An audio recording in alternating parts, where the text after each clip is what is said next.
Hi guys, welcome to my YouTube channel. So for today's video, tuturuan ko kayo kung paano mag-download ng movies sa inyong mga mobile phones.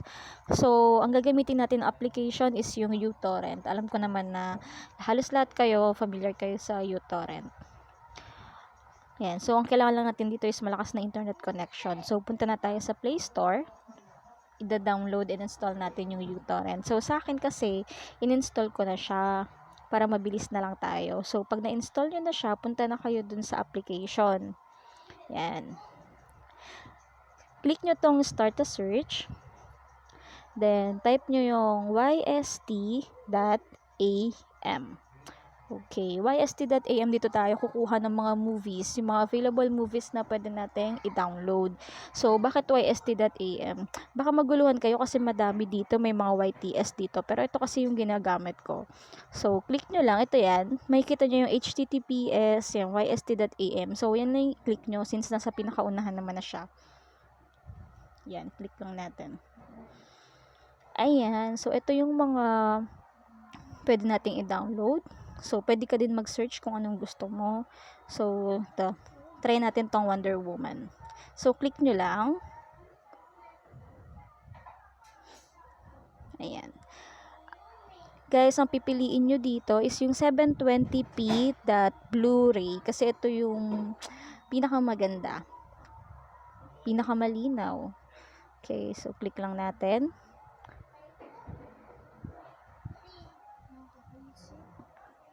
Ano nangyari? Wait lang guys ha.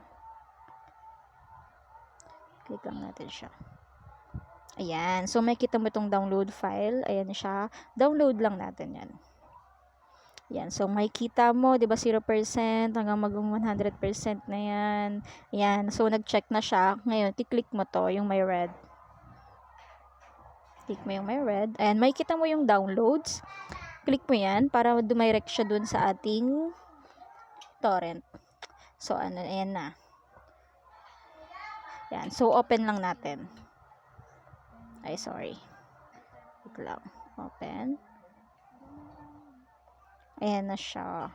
So, yan. Start na siya. Nagda-download na siya.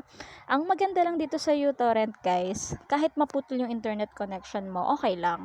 Kasi as long as di mo siya dinidelete, pag nagkaroon ka ulit na internet, tutuloy-tuloy lang siya. So, walang kaso yun. So, dito, nag-try na ako mag-download kanina. Ito yung sample video na din-download ko. Ito siya. Ay, sorry. Ito siya. So, malinaw ang na-download ko. Ito, Frozen 2. Kasi di ko pa napapanood yan. Ayan. So, ayan. Diba? Ang linaw. So, yan yung sample ng na-download ko kanina using torrent. So, ayan. Ayan, guys. So, sana nagustuhan nyo yung video na to. And subscribe kayo kasi marami pa akong mga tutorial na i-upload. So, yun lang. Thank you so much.